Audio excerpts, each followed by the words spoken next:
Fate dealt Kim Yisak a cruel hand, a unique, fatal illness, a disease diagnosed in him and him alone. Worse, his prognosis, 6 months to live. Yisak's life had been one of constant toil, devoid of joy. He'd never tasted life's pleasures. The prospect of dying a virgin truly shattered him, adding insult to injury. He hit the lottery jackpot. The same day he received his death sentence. Ultimately, he died and was reborn in the underworld as a skeletal minion, a low-level summoned monster.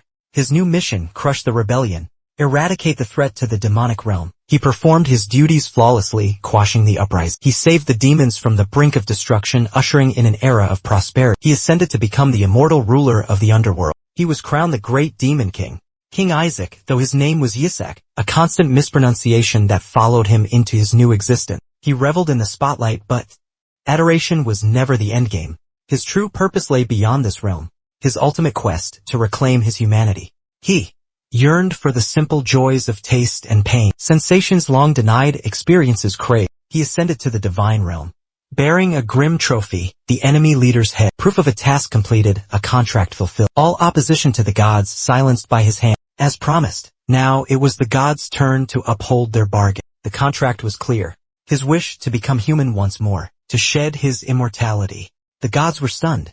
He conquered a 500-year quest in mere years. But the gods had a secret: they never intended to comply. Their plan? An impossible task designed to trap him. Enslavement was their goal, a lifetime of servitude. But our skeletal friend wasn't having it. Not a chance. He drew a line in the sand. No more games. No more delays. He demanded they honor their agreement, finally. One god, desperate, pleaded for one final favor. Just one more task for Isaac, they insisted. Isaac wasn't fooled. He saw through their charade. Rage ignited within him at their blatant deception. He braced himself for a confrontation, ready to unleash his fury. Power surged from him, raw and untamed. Even the gods recoiled from the sheer intensity of his aura. Panic-stricken, the treacherous gods united. Their combined power manifested in a potent sealing spell, stripping Isaac of his ability. They'd inscribed Isaac's name onto a grotesque, centipede-like creature. A name written there meant total paralysis regardless of power, utter and complete immobilization.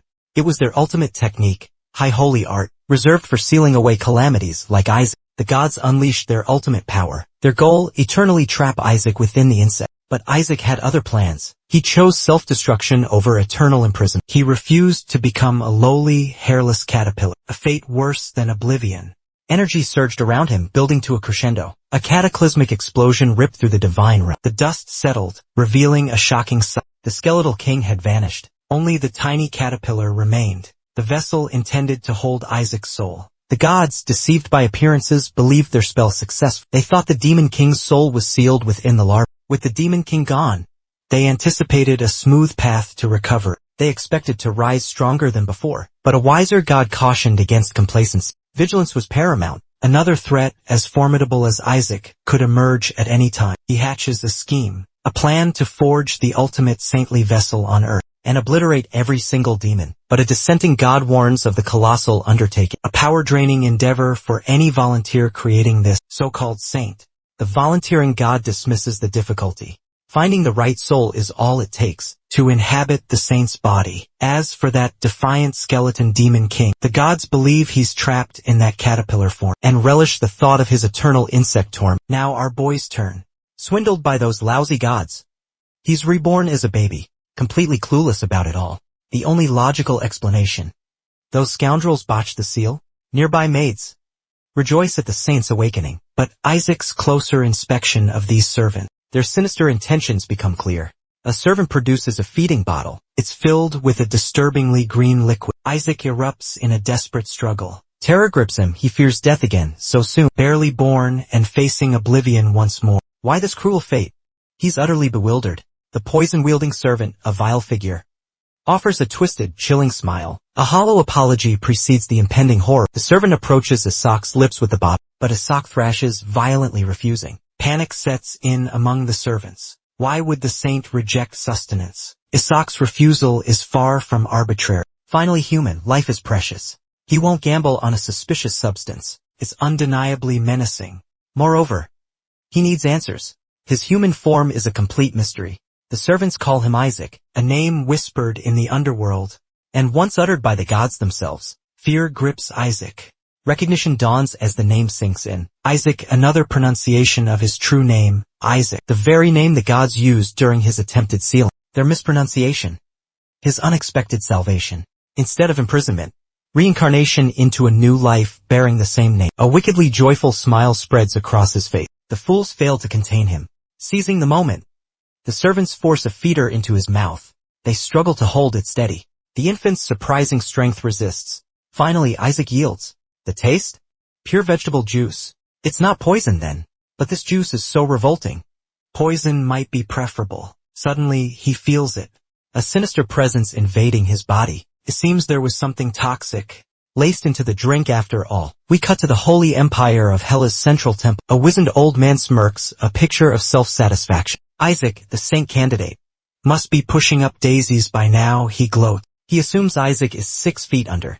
At that moment, the emperor himself, Alexander Heathcliff Hela, encounters the old schemer. The emperor crosses paths with the bishop. Bishop Alexander's visit to the temple has a specific purpose. He's here to see the Ashwa household's saint candidate. Naturally, there he is. Bishop, disciples, heads down. True power demands respect. Alexander, he questions the old man's purpose. The geezer forces a smile. He's here, he claims, to honor House Eshwa's saint candidate. Surely the emperor shares that intention. Mid-conversation, a sudden shout. All eyes turn. Breaking news concerning Isaac. The reporter's urgency spells trouble. A surge of wicked joy within the old man. His scheme, it seems, has succeeded. Alexander and his knights rush to Isaac. But fear gives way to surprise. It's a false alarm. Isaac's just gained a little vegetable-induced belly. The juice did its work. The staff reveals Isaac's impressive appetite. He's already downed 15 bottles of that bland juice. Charming as this may seem, it's disastrous for the old man.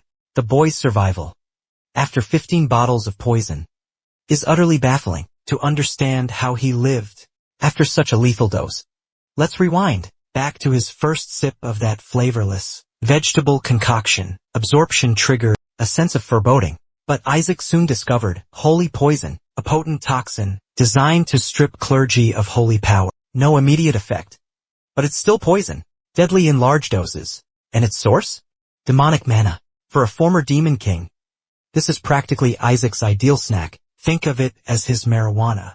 He could indulge in this all day long. The flavor, always perfect no matter how much he consumed. 1 bottle down. And Isaac throws a fit. He demands more. The servants comply. They have no choice. After all, their mission ensure he ingests a sufficient amount of poison. They're happy to oblige his craving. Isaac isn't complaining either. He's thrilled to absorb the potent demonic manna. The poison unlocks a hidden realm within him, his unconscious mind. It's a journey into the depths of his subconscious. Deep within, at its very core, he strives to forge his mana core. The process begins. A fiery orb ignites in his hands. He infuses it with the absorbed demonic mana. He infuses the mana core, essential for his future magic use. Preparation is key, he decides. Disaster strikes. The mana explodes during his experiment. The explosion fades, revealing a shocking sight. Monocores should be one of 3 primary colors. His? White. The wrong color is the least of his worries. The true concern? The sheer, immense power radiating from the tiny core. And it's not even fully formed. Terrifying? Yes. But it brings a smile to his face. A blessing in disguise. Exceeding all expectations. Immense power, contained within his small frame. Exhilarating. And, with proper training, the possibilities are limitless. What darkness lies ahead for him? Poised on the precipice of power. He remembers a past life, a forced death. A pathetic end, a life of no consequence. Survival was his only desire. That primal urge led to rebirth as a skeletal being. He toiled relentlessly as a demon, forging unique abilities through sheer will. Now, those powers reside within this small form. Meanwhile, lost in inner turmoil, Isaac caused panic in the 2 servants. Motionless, he seemed lifeless. Frozen in time, not a single twitch. Suddenly, Isaac raised a finger skyward. At the top of his lungs, he demanded more poison. Back in the present, Alexander and his knights find relief in the averted disaster. Even he feels the weight lift. He nearly had a heart attack, convinced an assassination attempt was underway. Crisis averted. All's well that ends well, or so he thinks. Little does he know he was inches from death's door. Then, Isaac catches the bishop's eye, a look of pure venom burning in them. This leaves our protagonist perplexed. What could possibly warrant such animosity? Did he perhaps overindulge at dinner? Is that the source of the bishop's icy glare? He dismisses the thought. Time to play the innocent child. No need for overreactions. Anything unusual might attract unwanted scrutiny. He maintains his childish facade. Meanwhile, the old man seethes, barely containing his fury. In the bishop's eyes, Isaac should be choking, bleeding out, gasping for his final breath. Instead, the little devil is beaming. This pure provocation. The old man is absolutely seething. Days earlier, at the Holy See's headquarters, a bombshell dropped. Sainthood meant control of the Holy Empire. Sainthood equals absolute power. Golden Boy is fuming. He's not happy. He's convinced the noble families are pushing for sainthood solely for the immense power it grants. It's a power grab, plain and simple, and he wants it all for himself. The bishop, that old schemer, promises to eliminate the competition. He'll clear the path to power. Golden Boy, intrigued, asks about unsettling rumors, whispers of a new saint candidate from House Ishua, the emperor's allies, a dangerous connection. They're talking about our protagonist. The bishop freezes. Panic sets in. He's aware that House Eshua's saint candidate poses a significant threat. This will be his most formidable challenge yet. Still, he guarantees the child's demise long before the emperor's selection. The emperor won't even have a chance to consider him. But this Golden Boy demands more. He commands the bishop back to House Ishua. Confirm the kill and report back. That's the order. This ruthless individual is Cardinal Harry Barrett. He leads House Barrett. His mission, eliminate all rival saint candidates. No other family will produce the next saint. The next saint will be from his own house. Back in House Barrett, the old man faces the very much alive child consumed by dread. His fate is sealed. Frozen in fear, cold sweat drips. He knows. The cardinal's wrath awaits his failure. Meanwhile, Alexander is captivated by Isaac's unique hair. The platinum blonde reminds him of the empire's founder, with matching hair. The old man in the back loses it. He's furious. Comparing the boy to the empire's founder? Blasphemy. The bishop calls Alexander, Your Majesty, and Isaac quickly realizes.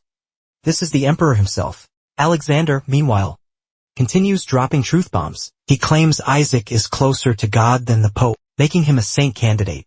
The boy is nearly speechless. A saint? Him? It's a shock, completely unexpected. The bishop? Furious. The emperor is favoring the boy. Unacceptable. He makes his move, turning to Alexander, and asks to examine the child. He insists something's off about the child. No ordinary baby guzzles down that much vegetable juice, but Alexander sees nothing unusual about a potential saint, especially one devouring monk food like it's going out of style. Isaac's still reeling from the revelation. The truth bombs have left him shell-shocked. How could the former demon king possibly be considered a saint? The relentless bishop persists, demanding to examine the child. Alexander finally relents, but they must wait for House Eshua's representative, and Eshua must be present. Meanwhile, our little guy burps up excess demonic energy. He overindulged. Realizing his mistake, he slaps a hand over his mouth. Panic sets in. Did he just blow his cover? Looks like it.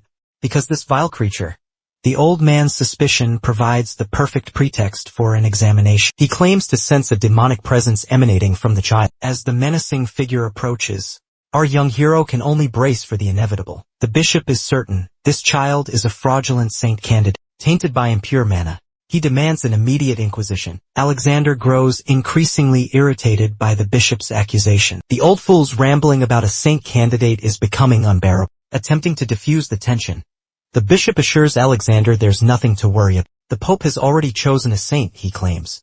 The chosen one, a child from House Barrett. Alexander is stunned.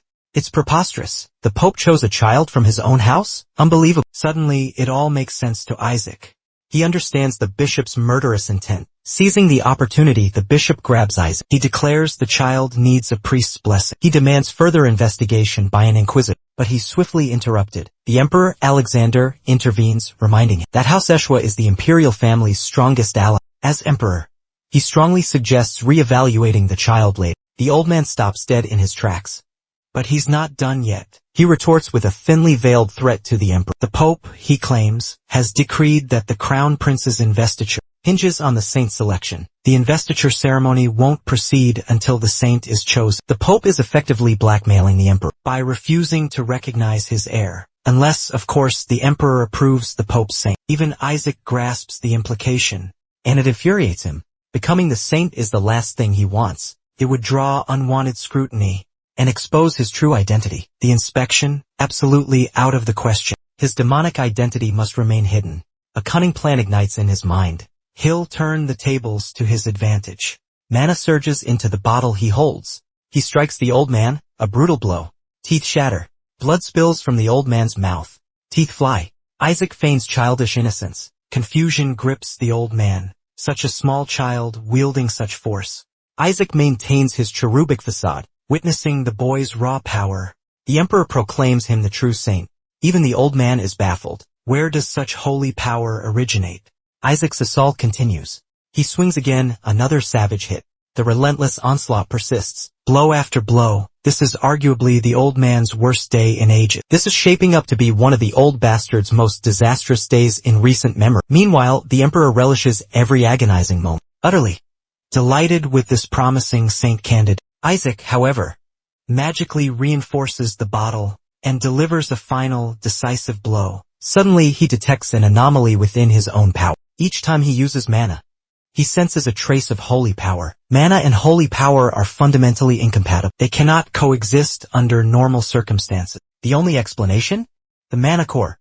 Now residing within him, the old man finally snatches the bottle, flinging it away in a furious outburst. He explodes, branding the baby a heretic. He declares the infant a heretic. He demands immediate action, a holy exorcism. It's time to finish the job permanently. Isaac pulls a grotesque hand from the old man's jacket. Public exposure of the hand devastates the old man. He knows he's in serious trouble. Here's why. The hand is the remains of a powerful, sealed demon. It's a totem. A totem harnesses demonic power. Demons devour other demons to absorb their mana. The totem utilizes this. Isaac carries the totem for protection against demons. It's his insurance policy against demonic encounter. The old man panics. He's terrified. Isaac knows about the totem. Isaac throws the totem to the ground. He exposes it to everyone. The totem lands. Isaac snaps his fingers, unleashing the monster within. Onlookers are stunned. Isaac revels in the chaos. It's his moment. The Shadow Lich's appearance puts the emperor on high alert. He furiously confronts the Barrett family bishop. A demon has been unleashed within the temple wall. The bishop shifts the blame, accusing the child of tampering with the totem. The emperor counters, totems only bind the deceased. A child lacks such power. Such an act is beyond a mere child's capability. The emperor swiftly commands the child's protection. The bishop and our young protagonist are whisked away, but not before the boy flashes a defiant smirk. He can't resist a final jab. He's curious, just how powerful is this bishop? The demon roars, its mission clear. Eliminate the saint. Our young hero is in grave danger. He's the target. Specifically, royal guards leap to defend the young master. Even Isaac is baffled. He summoned the demon. Yet it's after him. Unfazed, however, his confidence rests solely on the royal knight's supposed strength. They are his only perceived protection. His carefree demeanor vanishes abruptly. A guard is brutally slammed into a wall.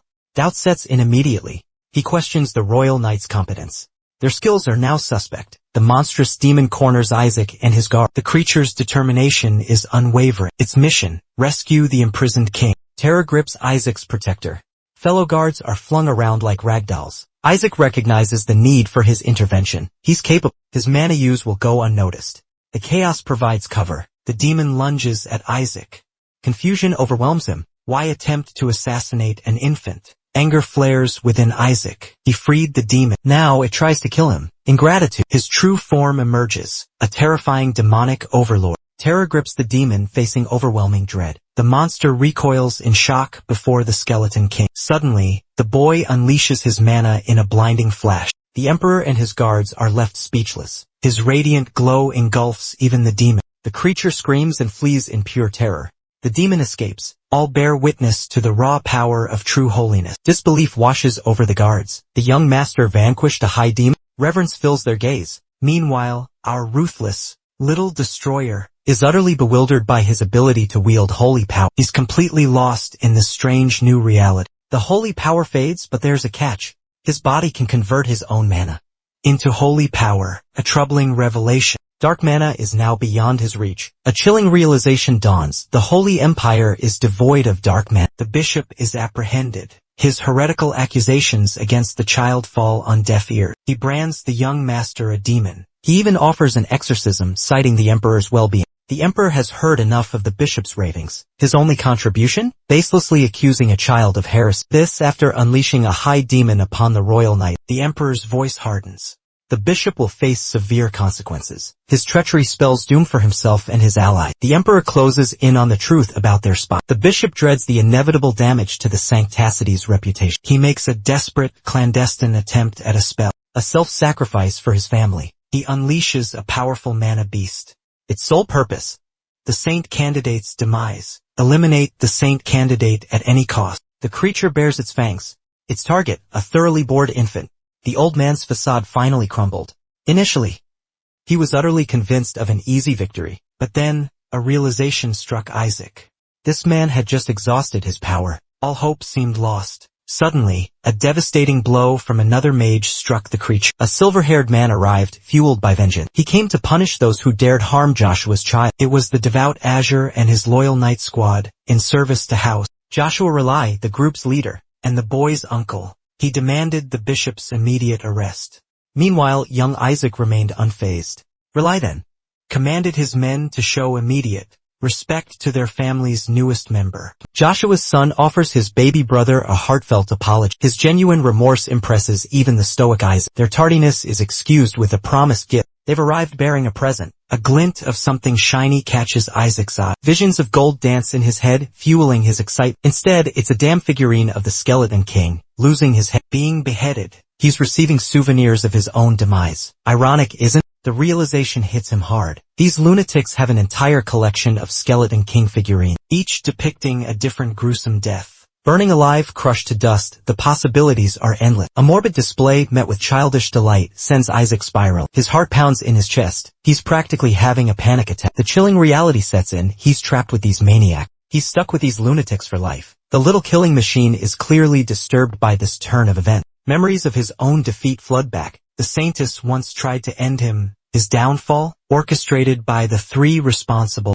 members of the infamously inept Joshua family. The same family he's now inextricably bound to. Reborn into your enemy's lineage? Talk about cosmic irony. Somewhere, Oscar's probably shadowboxing with fate, contemplating the sheer absurdity of his luck. The bishop unleashes his fury upon the Joshuas, branding them heretics, nothing more. They birthed the monster, and this old zealot has dedicated his life to exposing Isaac's true nature. He vows to personally annihilate the entire Joshua clan. But enough with the geriatric ranting. Relly ends the tirade with a swift slice across the bishop's throat. A mere scratch, a warning, a display of familial mercy. He could have ended him but chose restraint. Isaac's practically giddy with relief. He's found a formidable ally, a force to be reckoned with. A question lingers. Could Relly be swayed to defy the Santisades? With the right incentive, perhaps. The knights, conversely, treat him with utmost respect. Ironically, he recalls battling some Joshua family members. He knows their strength firsthand. His own men feared facing Joshua the Blue. Yet, this Joshua is unsettling. A creep with bizarre Skeleton King figurines. The Emperor, grateful for Riley's favor, extends a life-altering proposition. He offers to raise Isaac as royalty. An offer Isaac welcomes wholeheartedly. The Emperor's motive is clear. He foresees threats against the young master. Enemies, both internal and external, will come for him. Action is necessary. While the Joshuas are powerful, their ability to safeguard Isaac is uncertain. Isaac, bewildered, struggles to understand. Curiously, Isaac's hair carries a striking resemblance to the Holy Empire's founder, a detail deemed curiously important. Furthermore, they suspect the Skeleton King is after the child. Ironically, Isaac is the Skeleton King, but they remain blissfully unaware. Relai emphatically declares the child a Joshua. He will be raised accordingly. He defies even the Pope, or the Skeleton King himself. The Joshuas are more than capable of handling any threat. Enter Saintess Melissa, a family member yearning to confront the Skeleton King. They can't simply hand over their direct descendant, especially not to the imperial family.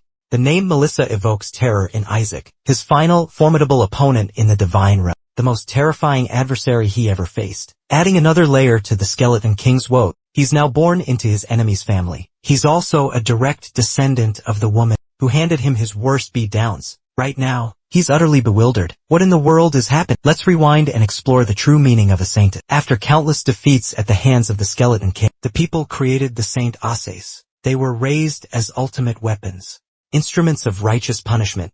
Wielding holy light magic, they held the highest rank among the Empire's knights. The Saint Asses' power fueled hope that the Skeleton King's reign would end. They possessed incredible strength and resilience, an unyielding will to survive. and the potential for limitless growth. But the Skeleton King was utterly merciless. He decimated the Saintesses. He stopped short of completely killing them. He strategically wounded them, ensuring their defeat. The Skeleton King understood. A Saintess's holy energy always returned to the gods upon death. Their demise fueled a cycle, birthing even more potent Saintesses. Evolved successors took their place. Enter Melissa, the final Saintess he confronted. His most formidable adversary. He faced death at her hands, and now, this terrifying woman is his ancestor. Talk about a complicated family tree, Riley quipped. He argues, Saintesses exist solely to vanquish the Skeleton King. And the Joshuas? The only family capable of birthing them. Their mission, eliminate those who defy the god. Countless Saintesses died challenging him, even though he never delivered the killing blow. Ironically, Isaac once trapped a Saintess in a maze, intending to free her no less. Her navigation skills were utterly terrible. 5 Saintesses died of sheer frustration. They chose frustration over seeking medical help. Riley consoles the young boy. He assures him of their unwavering protection. Cursed or not, they'll be there. But Isaac's silently fuming. He's the one truly suffering. Riley has a single goal for the child. Anything but becoming the Skeleton King. The irony is almost unbearable. This is the infant version of their ultimate enemy. Isaac apologizes for crushing his parents' dream simply by being born. The Emperor urges Riley to think. He reminds him the Skeleton King was eliminated over a century ago. Isaac realizes he's reincarnated far into the future. Melissa is no longer a threat. The Demon King thrived during that period. The Emperor counters that Isaac's powers are vital to the imperial family. Above all else, the Emperor stresses the lack of Joshua Saintesses currently in service. Not a single one. 1 year has passed since Isaac's birth, and his parents vanished without a trace. They abandoned him. 8 shocking revelations have rocked Isaac today. Discovering his mother was the head saint makes it all the more devastating. He believes it's the end. Recall Isaac's foolish assumption about Melissa's death. Surprise. Saint Tess lives, and she's still a force to be reckoned with. 2 centuries of life? Isaac's in disbelief. This is giving him a headache. Even the Emperor is taken aback by Isaac's distress. Isaac fears his life is truly over. If his nemesis lives, he's doomed. If she discovers his Skeleton King's secret, he's toast. He's too old for that kind of drama. His only option? Desperate measures. Isaac chooses the imperial family's protection. He's so adorable, even he's charmed. Riley tries to smooth things over, claiming Isaac's just being friendly. But the Emperor insists on raising Isaac himself, because the imperial family offers unparalleled perk. The Joshua family, famous for saintesses, but they lack saint-raising experience. This boy's destined to be a demon-slaying exorcist. Therefore, the Joshuas are better equipped, Riley argues. They're literally fighting over a baby, acting like children themselves. While Isaac's caught in the crossfire, he's hanging on for dear life, determined to join the imperial family. His survival depends on the Emperor, he's convinced. The Emperor offers the ultimate sanctuary. The boy chooses the Emperor's protection once more. Next, the bothersome bishop confronts his follower. He still insists the boy is demon spawn. His superiors tire of his incessant complaint. They find his accusations ludicrous. The notion of demonic light magic is preposterous to them. The bishop cites witness manna as proof. The Sanctus Sedis have already decided. They swiftly execute him for his heresy. His blasphemy earns him a swift death. Their leader dismisses an attack. He expects the Emperor to seize Isaac. Then they'll have ample opportunity for revenge. This time his demise will be personal. Elsewhere, Isaac discovers he's now in Joshua custody. Let's rewind. Days prior, a mysterious light interrupted everything. Shockingly, Riley relinquished custody of their child, claiming it was an unsuitable environment for Isaac. And here's the twist. He discovers the Joshuas harbor a dark secret. They possess the remains of the Skeleton King himself. His prized body, stolen and only now revealed. Suddenly, Isaac grabs Riley's finger, changing everything. He's switching gears. Now he chooses the Joshuas. His irresistible smile wins over the elder brother. And just like that, he's with the Tay Joshua family. Trading royalty for military service? Not ideal. He's being dragged into the army. His mission, reclaim his stolen body. A body infused with God-challenging manna. Manna so potent, it rivaled the power of God. Success means ultimate power. He'll reign supreme once more. And his will to survive, burning brighter than ever before. Riley's involvement implies the Joshuas offer Oscar a better shot at survival. His survival hinges on the Joshua family. Questions linger about the Pope's forces and their focus on Isaac. Even Isaac's in the dark about this. A recent divine prophecy surfaced, foretelling a saint becoming a child of the god. This suggests Isaac's poised for papacy. Bad news for the Barretts. The Skeleton King didn't see this coming. This was a blindside for him. The Pope, the ultimate cleric. Wielding the power of 10th rank holy spells, he commands the authority of a king. He commands a holy army. His influence rivals the emperor's. The Barretts, the papal lineage for millennia. Their fury is understandable. A Joshua saint threatens their reign. Without warning, the coachman delivers troubling news to Riley. Passage to the duchy is blocked. Furious, Riley unleashes his wrath for their disrespect of the Joshua crest. This group's true nature is revealed, purely evil, demonic. Their mission, eliminate the saintess's child, by any means necessary. Isaac is blindsided by this new twist. He wonders what the hell the new demon king is up to. The demonic forces relay their king's brutal command. Saints and saintesses are to be executed on sight. Isaac's suspicions are confirmed. A new king has overturned the Skeleton King's decree. The saint's death is now paramount. Unknowingly, they target their own former demon lord, reincarnated. Surrender the child and live. Riley's response, a thunderous blast reducing one to ashes. Such disrespect to a Joshua exorcist is unforgivable. Blade drawn, Riley vows. The Joshua clan will know no peace until all evil is purged from the world. Swords at the ready, the group prepares to send those demons straight back to hell. The Skeleton King finds humor in the attempt to steal his body with mere pawn. Demonic monsters launch their attack. Provoked, the guard ensures the young master's safety, escorting Isaac from the fray. He's stunned by the revelation. If he's the Skeleton King, then who is this imposter? Hidden in a bush, a barrier shields Isaac. Impenetrable even by high-ranking demons, no demon shall breach his defenses.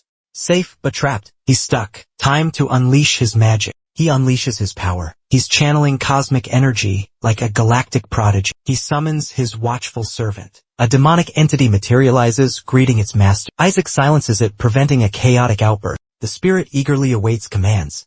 A long-awaited summons. This is meant to be a simple detection spell, but it possesses a unique awareness. Its purpose, magical detection and excruciating analysis. The spirit congratulates the Skeleton King's success. He manipulated and seized control of a child's body. He believes it was a willing choice, pure evil, truly wicked. The spirit rages against their imprisonment, a powerful barrier, an insult to his master.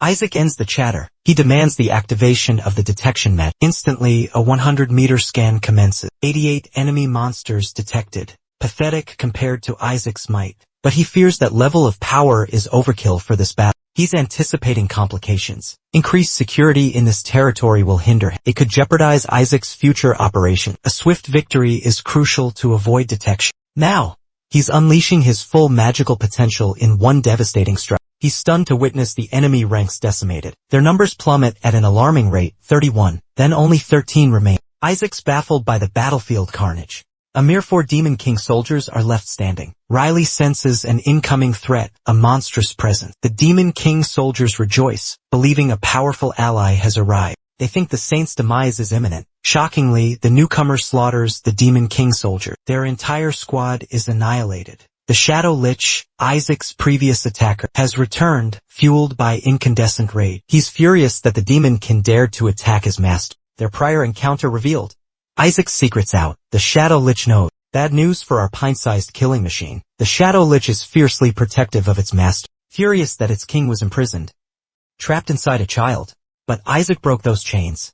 Now the Lich's loyalty has shifted. The monster assesses Joshua's defenses. Even Riley's lost in the chaos. Luckily, the humans can't understand the Lich. Otherwise, Isaac would be toast. The Shadow Lich has him pegged. Impressive deduction, but it's painted a target on the Lich's back. A baby's cry pierces the barrier. The knights are alerted. I'll be back, he vows to Isaac. As for the Shadow Lich, he's practically melting with adoration. His master acknowledged, ignoring everyone else, the Lich focuses on Isaac. Riley and his men are completely oblivious to the Shadow Lich's harmless intentions toward the child. He's just furious about his cramped confinement. Meanwhile, Isaac commands the demon to shatter the barrier. One devastating blow obliterates it. The king's order is executed. With the barrier breached, Riley and his men panic. But Isaac is ecstatic. He's reunited with the Shadow Lich. Then, a shocking betrayal. Isaac double-crosses the Shadow Lich, sealing him within the totem. The Lich is stunned and bewildered. A mere child accomplished this impossible feat. Riley is utterly dumbfounded. They witnessed a boy transform a high demon into a totem. Following this triumph, the knights shower him with praise, believing he used a holy spell. The truth, the boy used mana to seal the shadow lit, but Riley remains unaware. He assumes a high-level holy spell was cast, yet there's no trace of power. They believe the young master acted decisively under pressure. Convinced Isaac posed the greatest threat to the shadow lit, they praise the young master's brilliance and foresight, foretelling his saintly future. But Riley is lost in contemplation. He questions why demonic forces target the child. He senses something extraordinary about the boy. Isaac's youth is the unsettling factor. Riley steals his resolve, solidifying his commitment. The Blue Division's leader vows to safeguard Isaac's future. This revelation is a beacon of hope for Riley. He recognizes his own naivete. Fear of the Skeleton King's curse had consumed him, but this boy seems destined for greatness. He will restore the Joshua family's honor. He embraces the boy, promising guidance to forge him into an exceptional holy knight. Isaac's smile hides a secret agenda. He's plotting to reclaim his original body. Riley vows protection regardless of the boy's lifespan. The boy's fame is spreading across the continent. Isaac wants to rewind to the short lifespan Let's forget that for now. Fast forward to Joshua Duchy's place. Isaac's sanctuary is lavishly decorated. Isaac feels utterly betrayed. These people are living in unimaginable luxury. Their lives are the epitome of wealth. Meanwhile, his demon king starved for resources. He had to provide for them. A detection spell confirms it. Some sculptures are worth 10 Demon King Castle. Their wealth rivals Elon Musk's. Riley places the boy in his small coffin. The Joshua residence is the birthplace of demon slayers. He wants the boy to see the knights training. He's destined to become one of them. Meanwhile, these noble knights are obliterating a demon king dummy. He's realizing he's in serious trouble. If his true identity is exposed, his mission remains unchanged. He will incinerate the emperor and seize control of the Joshua Duchy. Even the detection spell finds his grudge petty, holding on to resentment against mere children. The spirit begins its search and discovers numerous scattered mannequins. A fortunate turn of events for Isaac. Riley arrives home. He orders Isaac's room prepared. A butler apologizes for mentioning new directive. Riley must escort the young master to the annex. The fifth young master harbors a deep resentment. He's issued orders against Isaac. Riley is infuriated by the order to confine Isaac, a place of death. Their recent clash fills Isaac with glee at the Joshua family's inner turmoil. Crumbling from within, Riley's brother's motives are initially a mystery. Isaac vehemently opposes the notion, but then his detection spell reveals a crucial detail. Numerous mana cores reside within the annex. The annex also holds a wealth of mana cores. Riley stands resolute. He refuses to expose the child to that dreadful place. The baby protests Riley's choice of bedtime stories, holy scripture, bedtime stories of scripture, while Isaac endures familial torment. As Riley departs, the arrogant fifth young master arrives. He reiterates his command. The boy goes to the annex. The sneering face belongs to Gowl Joshua, fifth son of the Joshua clan. A single glance is all it takes for Isaac to peg him as a typical delinquent. This guy completely dehumanizes the boy. He reduces him to a mere object. He disregards his lineage, his connection to the family. Riley vehemently objects to Gowl. Isaac's almost convinced. This new fool belongs to the same hateful crowd. Yet again, for some inexplicable reason, Isaac agrees on one thing. He needs to be in the annex, not listening to fairy tale. He's wasting time with these bedtime stories. Gowl's insults are relentless. Isaac's baffled. Why attack a 1-year-old? Is unbelievably petty.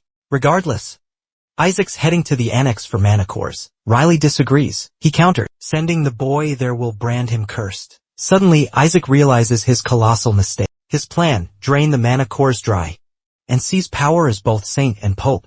Moreover, his ultimate goal, vengeance against the god. Jael highlights the demon's specific targeting of the child, suggesting a pre-existing curse. The Blue Division leader counters, attributing the demon's defeat to Isaac's intervention. They cite his unique saintly abilities. Unmoved, Jael remains indifferent.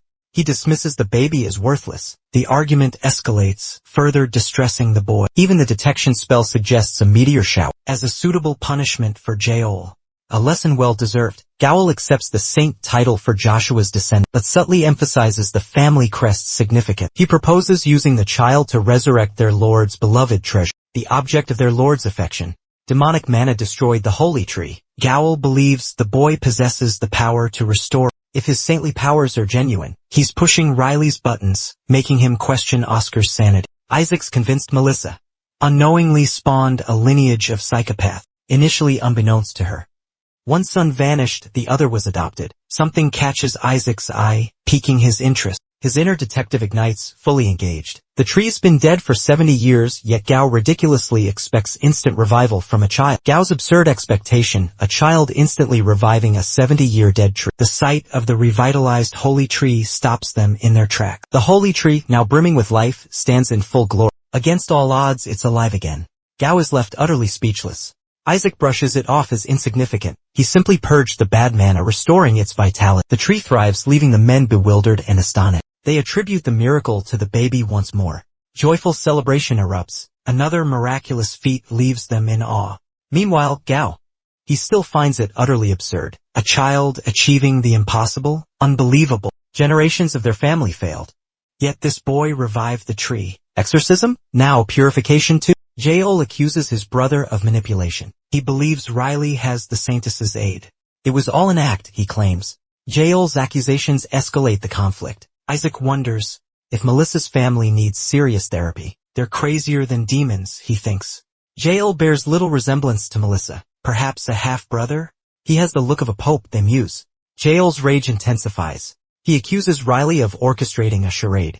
Yet, the Joshua family already has a saint candidate. This revelation stuns the boy. His 10 million bell check? A reaction to unexpected competition. Gao's blatant favoritism for the other candidate is clear. Isaac contemplates. Is the second candidate another clueless fool? Riley intervenes, attempting to reason with his brother. He emphasizes Isaac's significance, his birthright to lead. Gao retaliates by slandering their elder brother. He labels him a coward, a deserter. Isaac's treated as an outcast among the Joshua. Hardly a shock, given this family's history. Gao accuses Isaac of being illegitimate, proposing a sinister theory. He doubts Isaac's paternity. Isaac's resemblance to the Santas fuels Gao's suspicion. Riley explodes, landing a punch on Gao's face. A well-deserved blow for the unfounded accusation. Isaac watches the brawl with amusement. It's less a fight, more a one-sided beatdown. Riley unleashes a brutal assault on Gao. The perfect opportunity arises for future conquest. He's already cursing this entire family, but the spirit offers a gentle reminder he'll go down with the If the house falls, he falls.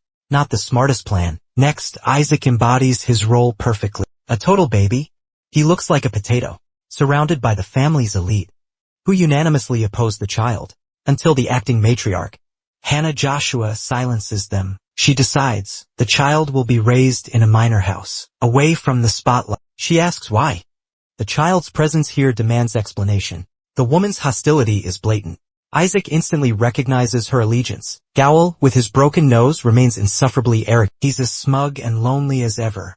Riley artfully evades the question. He highlights his father's absence from the decision-making process. Hannah clarifies, his father is out of town. He's addressing the saint candidate matter. Riley stuns everyone with a revelation. He unveils Isaac Joshua's extraordinary accomplishment. The boy single-handedly revived the holy tree. Gao and the others are incredulous, attempting to dismiss. The other members concur. Even the patriarch couldn't solve the tree's plight. The boy's actions seem impossible. Hannah readily agrees. She swiftly points out the missing evidence. Isaac's patience wears thin.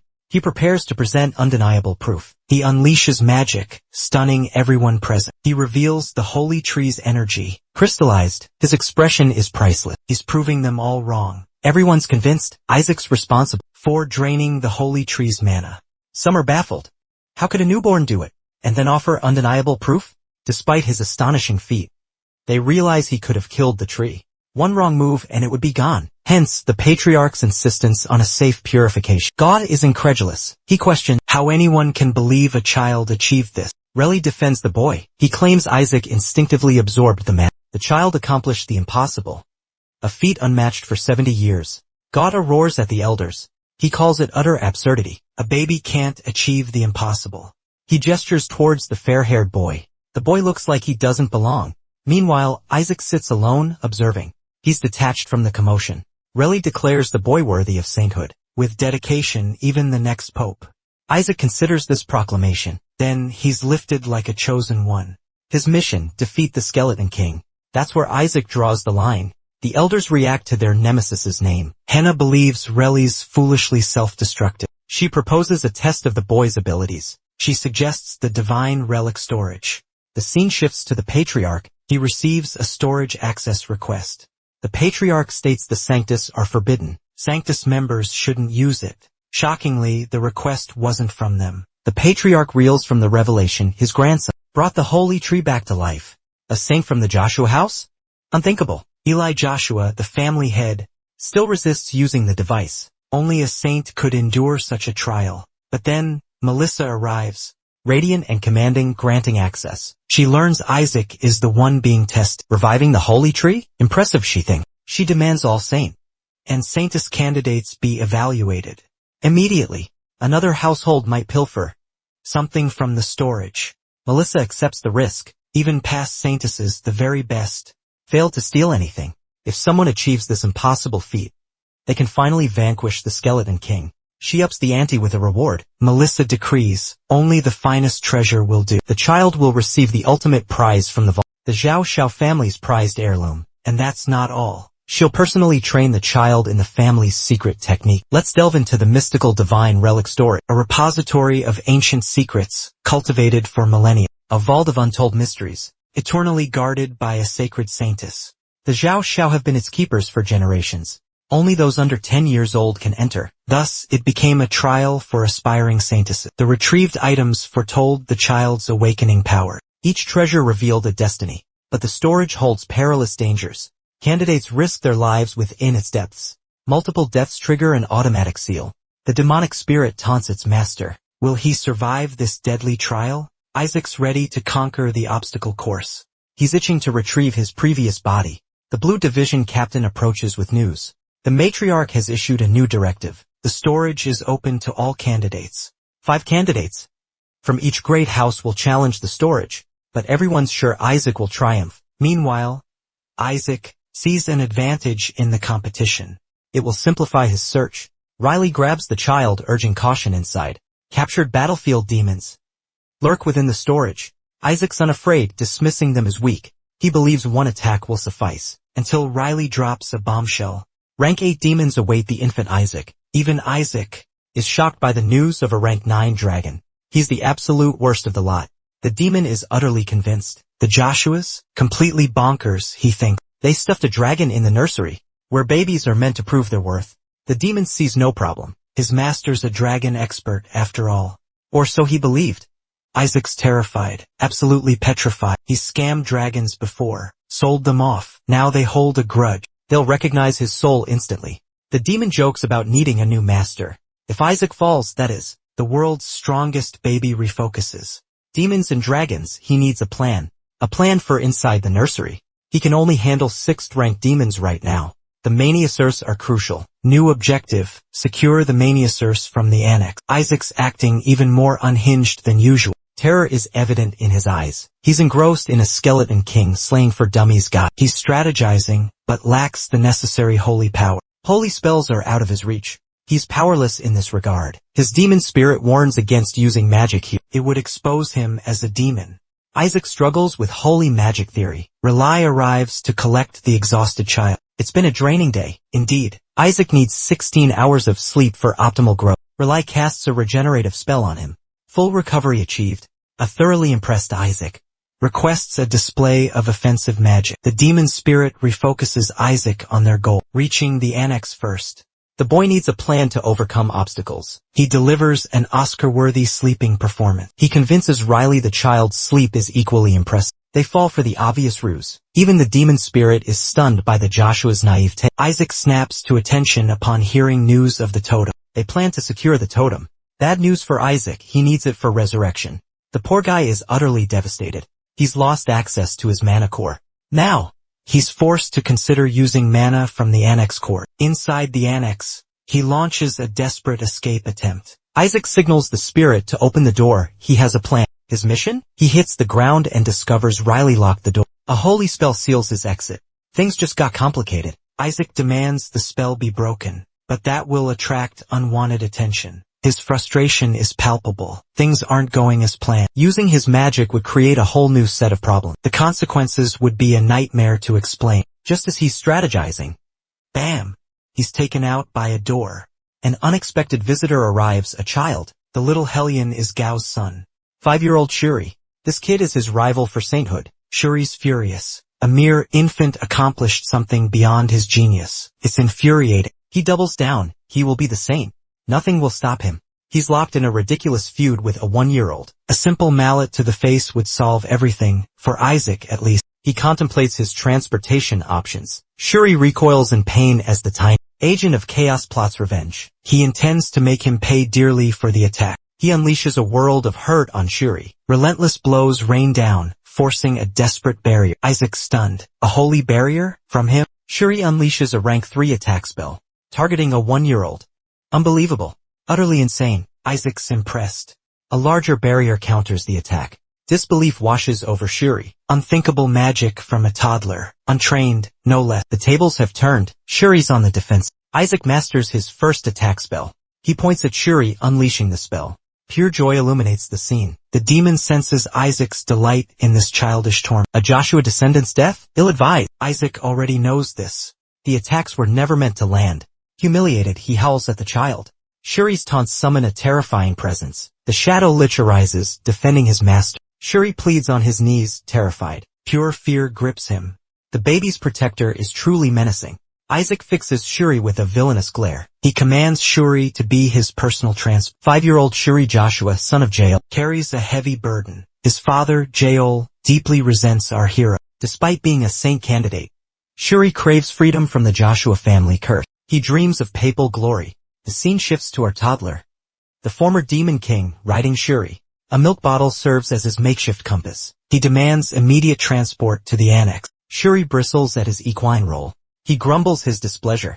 Why endure this humiliation? Before further complaint, Isaac's Shadow Lich appears ominously. He's dangerously close to following those chilling commands. He's dismissed as insignificant, a mere insect. Survival, not complaining, is his only priority. The scene shifts as he's urged to silence his whimper. Shuri has almost reached their destination with the child. A simple question escapes his lips. He wonders aloud why he's being dragged around so long. He half-jokingly questions if he's become a ghost. Suddenly, he stops dead in his tracks. Recognition dawns. It's the Joshua residence's second annex. He's standing before the infamous Joshua annex. Shuri panics, declaring it a haunted house. Confusion washes over him. Why bring him to such a terrifying place? This is definitely no place for children. The annex's grim reputation floods his memory. It's a place whispered to have claimed many lives. Entry is strictly forbidden by the patriarch. Meanwhile, the boy and his shadowy companion are plotting something sinister. The mana within is overwhelmingly potent. It's like a decade's worth of training condensed into a single space. Thrilled, the toddler tugs Shuri's ears.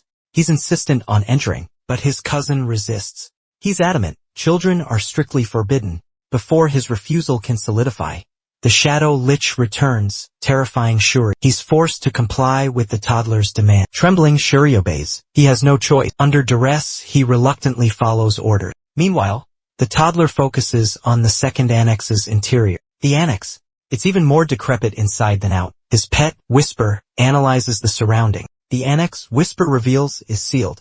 Whisper elaborates. Each door is enveloped by a barrier. The revelation hits the toddler hard, dashing his hope. He'd expected an easy win.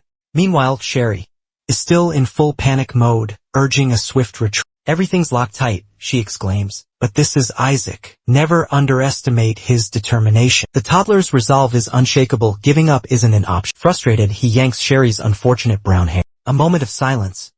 Then the paintings catch their eyes. They're the past patriarchs. Shuri informs his young master. Portraits of past leaders, each one a stern reminder of ambition. Sensing Shuri's hidden desires, Isaac probes, are you aiming for patriarch too? Composing himself, the boy declares his own ambition with unwavering confidence. I will be the next patriarch, he asserts. Meanwhile, Isaac hatches a scheme. Sensing protective barriers around the painting, he brandishes his magic milk bottle. The pacifier ignites, burning crimson, shattering the barrier. Dread chills Shuri, envisioning the repercussion. He foresees becoming the scapegoat for Isaac's actions. Hence clutching his head, Shuri explodes, yelling at the child. He demands to know what Isaac is doing to their ancestors' legacy. Unperturbed, Isaac replies simply, Only a fool would cage portraits. Isaac's companion announces the barrier's destruction. A mischievous grin spreads across the boss baby's face. Isaac leaps from Sherry's shoulders, rolling towards the X. He moves with the agility of a fighter jet in a barrel roll. Panic-stricken, Sherry screams after him. "Where do you think you're going, you little rascal?" Reaching the door, after creating such chaos, Isaac orders Whisper to lock it. 5-year-old Sherry is trapped outside. Sherry's frantic cries are met with a dismissive wave from the tyrannical toddler. Dismissing Shuri's concerns, he claims a child wouldn't understand. Shuri's protests fall on deaf ears. Isaac settles in, commencing his mana absorption ritual. Meanwhile, Shuri has reached his limit. He orders Isaac, "Leave or the adults will be told everything." He issues a stark warning: betrayal means severe consequences. A knock on the door brings a chilling premonition. Dread washes over him. Too late. The adults have arrived. They're searching for the missing children. Seeing them approach, Shuri sees a chance to tattle on Isaac. Before a word escapes his lips, a furious elder silences him. The old man bursts in, rage blazing. Shuri is reprimanded for trespassing in the forbidden zone. Excuses are irrelevant. Shuri pales as the old woman berates his immaturity. And dragging a toddler along? Unthinkable. His recklessness is condemned. She reminds him he's been seen by many carrying the boy. Then, she questions if the holy magic traces in Isaac's room are Sherry's doing. Caught completely off guard, Sherry's speechless. After all, who would believe a toddler did it? His silence fuels suspicion. Uncle Riley intervenes, placing a hand on Shuri's shoulder. With a stern face, he scolds the boy for going too far.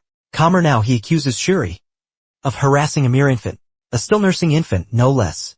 The heroic uncle knocks, asking if Isaac's inside. He's seriously asking a newborn if he's locked in. The door opens, revealing the boy inside. The toddler wails, frozen in fear. The old woman rushes towards him. Her heart aches for the abandoned child. She feels a surge of pity for the frightened little one. Sherry's frustration explodes. He glares at Isaac with mounting fury. He can't contain himself any longer. A roar of anger erupts from him. He demands answers. The old woman's eyebrows shoot up in surprise at the outburst. She wonders what provoked such a reaction. Perhaps it's the cold, she muses. Meanwhile, Isaac nestles contentedly in Riley's arm. Oblivious to the tension, he's in his own little world. He savors the absorbed magic. His tiny paws clench in satisfaction. The sheer amount of mana fueling his powers is astonishing. Such an accumulation usually takes decades. Armed with this potent mana, he's ready to put his plan into action. The morning after the chaos, Uncle Riley takes charge. He enters Isaac's room with a female companion. He introduces her as his assistant. The elegant woman steps forward, identifying herself as Celia Larcha. Coincidentally, she's also a holy knight from the esteemed Joshua household. Concluding her introduction, she gracefully bows to Isaac. She vows unwavering loyalty, pledging to serve him until her dying breath. Young Isaac ponders. Is this a consequence of last night's escapades? He adopts his most convincing innocent baby facade. He requests her departure. The situation becomes undeniably uncomfortable for Isaac. But she persists, blushing crimson. She timidly asks to pinch his cheek. Isaac questions her intentions, especially given the eccentric inhabitants of his household. Meanwhile, Uncle Riley reaches inside his jacket. A ring emerges. It's a gift for Isaac, straight from his uncle. The toddler eyes the unassuming ring. Did Uncle Relife find it in the trash? He wondered. Upon closer inspection, boy and beast reach a verdict. The Joshuas are broke. The Joshua family must be in dire straits. But then the assistant notices the ring. Could it be the Santos heirloom? A treasure reserved for the elite. Uncle Riley beams, patting Isaac's head. He proudly declares, it was his first birthday wish granted by the council. Is it the real deal? Isaac ponders. He remembers the Saintess wielding it in battle. The Elder Ring. Its power transcends earthly realms. This revelation leaves him speechless, but thrills at the sacred power within the ring. He's aware it might shatter with more than 2 uses. But the former Skeleton King already has a repair plan. His authenticity doubts vanish when Uncle Gowl Joshua's expression screams pure envy. The jealous scoundrel instantly approaches Isaac. My cute little nephew, he coos. Uncle Gowl's ulterior motives are blatant. He's after Isaac's ring. He lays on the charm, just like he used to sweet-talk his own father. Isaac questions the man's sanity. Meanwhile, the uncle faces a predicament far more complex than anticipated. He sabotaged Isaac's blessing device. He ensured Isaac wouldn't receive it. He kept it out of Isaac's hands. But he never foresaw Was that Riley? Would he actually offer the Saintess's heirloom as compensation? Before Isaac even laid a finger on the ring, Gowel exhausted every option. To persuade the woman to give it to Shuri, his attempts proved futile, regardless of his words or actions. The stubborn woman refused, accusing him of greed. Frustration gnawed at Gowel. He believed no one grasped the ring's true significance. He confronted Riley. If a gift was the intention, something worthwhile should have been chosen, not this worthless trinket. Riley vehemently disagreed. The ring, he countered, was far from useless. Gao declared Isaac's immense value to him. He'd never offer something so insignificant.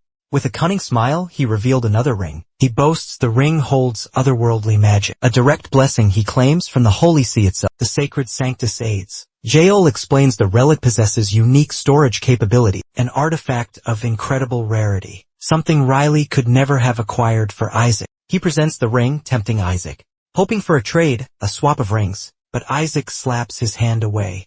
The toddler scoffs, deeming it worthless junk, proving Gowel undeniably wrong. You can't trick me, he declares. To punctuate his point, he discards the ring. It's utterly useless to him. Observing the scene, Relly is puzzled by his nephew's choice. Why choose that ring over one seemingly 1,000 times more valuable? Isaac's choice thrills Relly. He tosses his nephew playfully into the air. Meanwhile, Uncle Gowel.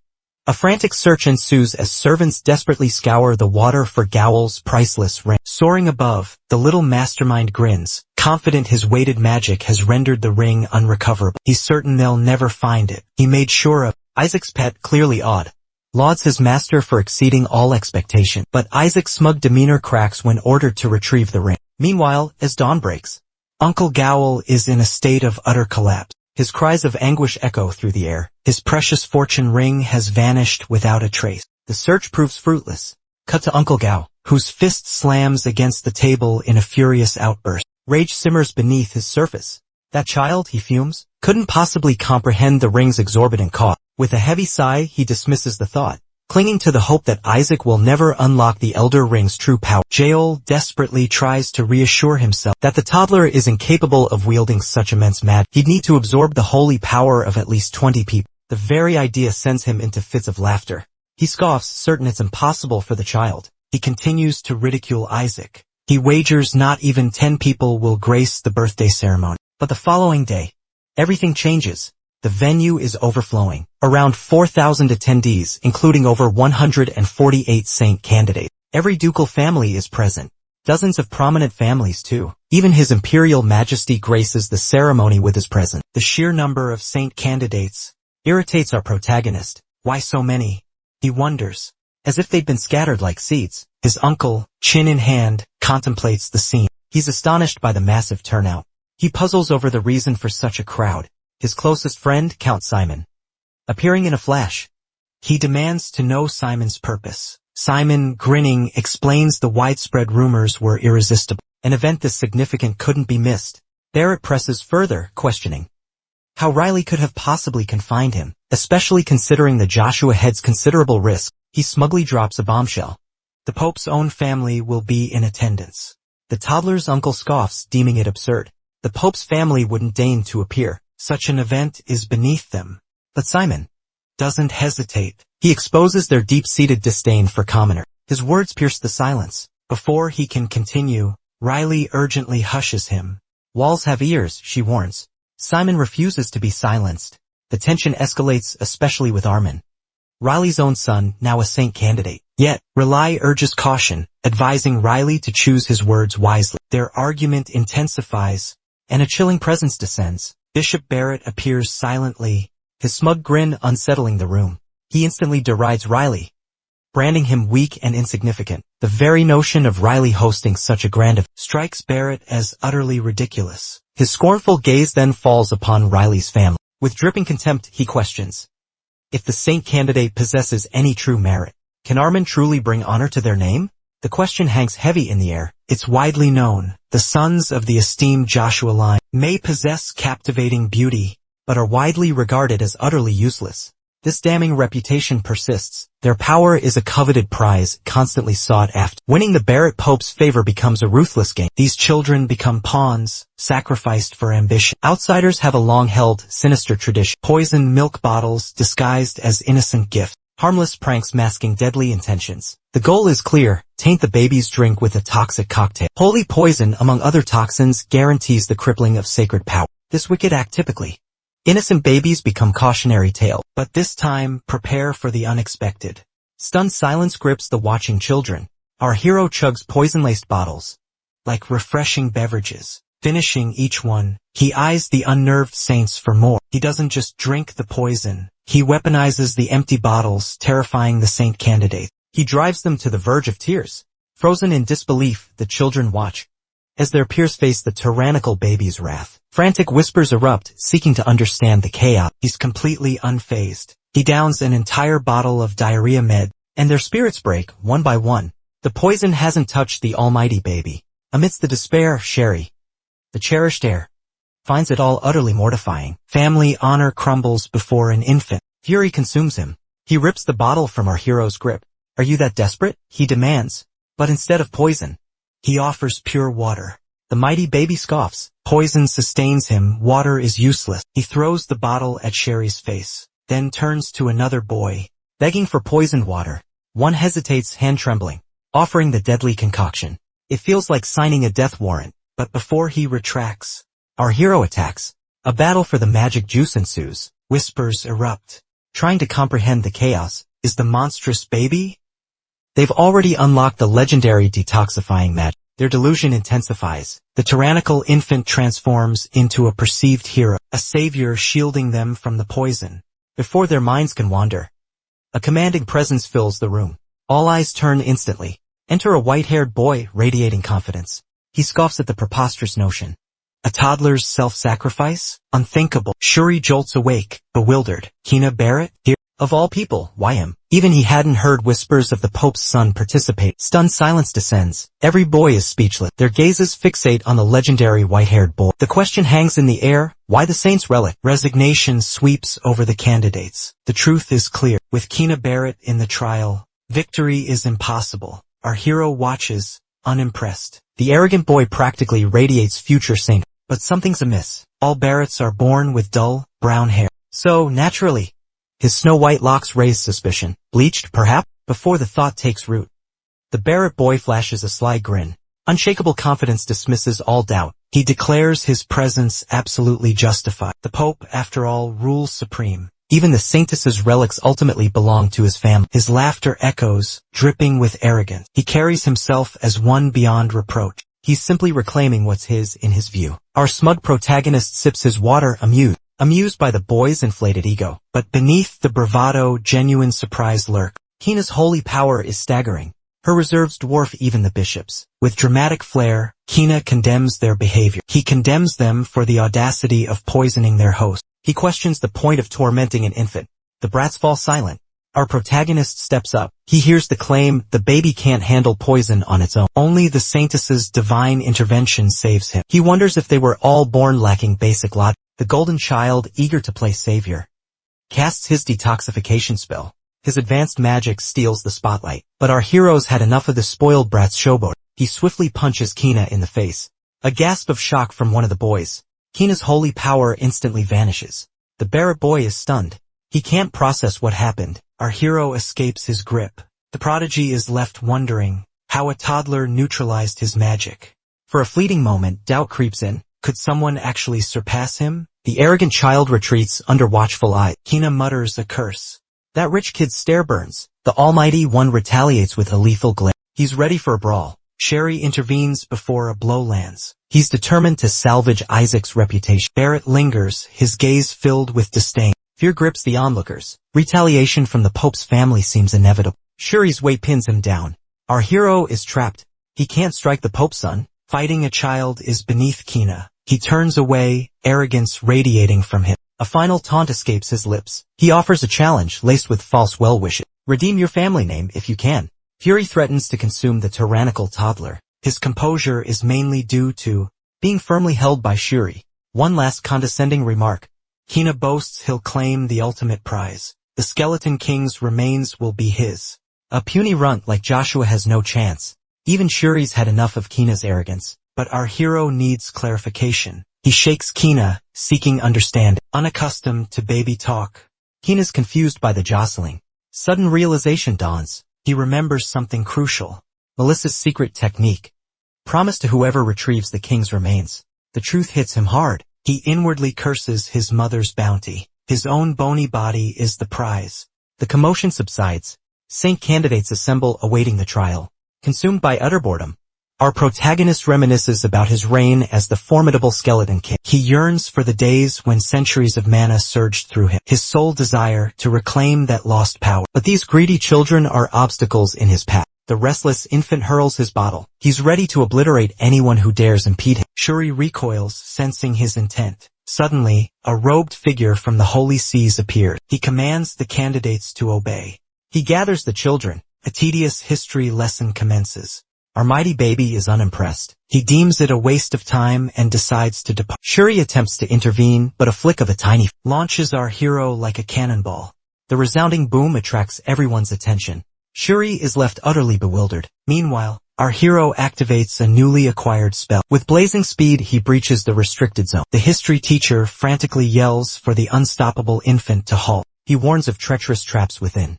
A moment of stunned silence hangs in the air. Then, the chase is on for the lightning-fast babe. Meanwhile, within the Joshua Mansion's grand hall, a worried AC Lee frets over our hero's fate. All eyes are glued to a mesmerizing magical glow. They watch the trial unfold in real time. The commentator reveals they have inside access. Familiars track every candidate's move. Rely and the nobles gasp. The first door has already been opened. Shockingly, in third place, Armin, the son of Reli's boisterous friend. Next, in second, Shuri Joshua, taking the second spot. A dramatic pause. Who is in the lead? Our hero's name is announced with a roar. The room erupts in astonishment. The orb reveals a baby tearing through a trap-laden chamber. A church employee is in hot pursuit. The old man sprints frantically. Fear consumes him. The toddler might get killed. Shuri trips, triggering a trap. The elder is caught in the blast. Some candidates cry out for their parents. Others pray for a swift end. Wailing, Shuri curses his chaotic cousin. Chaos from the very beginning. He begs the hero to stop triggering trap. The supersonic baby ignores the pleas. He reaches the second trial's door. Smug Whisper boasts of his evolution. He credits the annex's mana. Our hero's response? Excellent. Now he can push even harder. A tiny arm waves. He summons his mount. The ghost approaches the exhausted children, griping about the struggle. Mid-conversation, a child points at Shuri, baffled by Joshua's flight. Jealousy ignites, grumbling ensues. They're sure his family taught him the secret. The boy resigns himself to his perceived fate. Whisper revels in his aerial freedom. The ghost effortlessly carries the boy like a human drone. He's deposited face first at his master's feet. A tearful Shuri curses his cousin. Stop it, he pleads. He attempts to reason with our hero. Trial 1 was luck, he warns. Trial 2, death. One wrong step in the second trial could be fatal. Shuri continues his lecture. A lesson in facing your fears. When the all-powerful baby silences him with his annoyed by the endless chatter, the baby demands. Explain Trial 2. Again, barely composed. Shuri emphasizes the gravest mistake. Under attack, our hero simply observes. His silence questions their inaction. Shuri clarifies, it's a test of patience. 3 minutes of stillness amidst fear. Facing their fear, unmoving. Failure means death for both. Unfazed by the test's simplicity. The Demon King strides towards the gate, ignoring Shuri's warnings. He enters utterly confident. Victory seems assured. He touches the doors. They react. Glowing doors, a welcoming voice. The command, maintain absolute calm. Isaac's eyes gleam with anticipation. Meanwhile, at the back of the line, Kina and his crew linger, questioning their slow pace. Considering their objective, Barrett smirks. They have a shortcut. Why bother when others can be used as shield? Tom, ever the calm one, reassures the group. He reminds them a rank 8 demon guards the second storage area. The others are sure to be trapped, he asserts. With a confident smirk, his prediction unfolds. He gestures towards a brilliant light emanating from beyond the doors. The trial begins, and a stunning deity appears, taking everyone by surprise. He offers a warm welcome, advising them to remain calm. Before he can finish, our impatient hero unleashes a torrent of holy power. The deity is instantly incinerated. Shuri snaps. He curses himself for believing his cousin could survive even 3 seconds. Forget about minutes.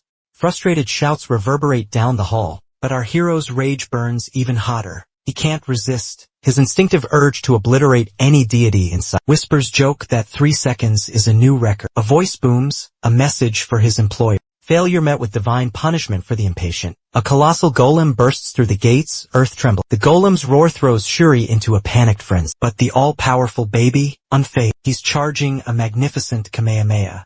In a single, seamless motion, he unleashes a crimson beam, slicing through the golem. Effortless. Like butter, Shuri gapes, utterly speechless. The monstrous golem looms, but our hero's curious. What's it doing here? The giant golem crumbles, a mountain of rubble, at the Joshua brothers' feet. An unpleasant surprise for our protagonist, expecting only 8th rank demons. He recognizes the golem, his own creation. The summoning magic? One of his 14 elite familiars. A troubling question arises.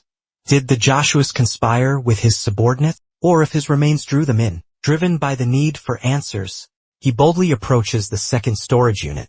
Before Sherry can intervene, a boisterous voice booms, thanking the Joshuas for clearing the way. This guy's going to be trouble. A red-headed Nizer and his crew emerge from the bushes. The redhead smugly boasts about his strategy and orders our hero to step aside for the pros. Nizer's lackeys quickly encircle our protagonist, blocking any potential trap attacks. Using your cousin as bait again, Shuri? Nizer taunts. He accuses Shuri of shamefully using his cousin. Shuri tries to explain, but Nizer scoffs. He finds it unbelievable that the kid navigated the traps alone. The obnoxious redhead then spots the ring, dangling from our hero's neck. He snatches it with a greedy grin. The idiot believes the artifact will make him invincible to all traps. Shuri's unease intensifies. His cousin's nonchalance after the artifact theft is unsettled. His worry proves justified as Niza's group advances. Niza's squad presses forward, raising Shuri's concern. A cocky smirk spreads across the redhead's face. He boasts he'll be a ducal hero by retrieving the Skeleton King's remains. The redhead vows to secure the Skeleton King's body for ducal glory. Nizer enters the next area and is instantly engulfed in flame. Explosions and fire erupt, trapping the boy. They've walked straight into a trap, leaving Shuri speechless.